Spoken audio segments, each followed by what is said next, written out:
পঞ্চগড়ের তেঁতুলিয়া উপজেলায় রাজশাহী কৃষি উন্নয়ন ব্যাংকের ভজনপুর শাখা থেকে ডাকাতির চেষ্টাকালে এক যুবককে আটক করেছে পুলিশ।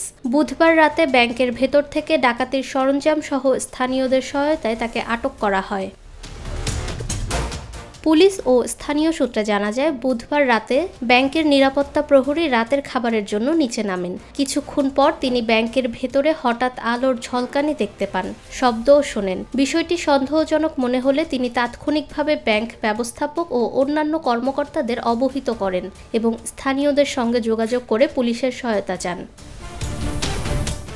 খবর পেয়ে স্থানীয়রা ঘটনাস্থলে ছুটে আসেন এবং তাদের সহায়তায় ব্যাংকের ভেতরে প্রবেশ করা ওই যুবককে আটক করা হয়। এ সময় তার সঙ্গে থাকা একটি ব্যাগ থেকে ডাকাতিতে ব্যবহৃত বিভিন্ন সরঞ্জাম উদ্ধার করা হয়।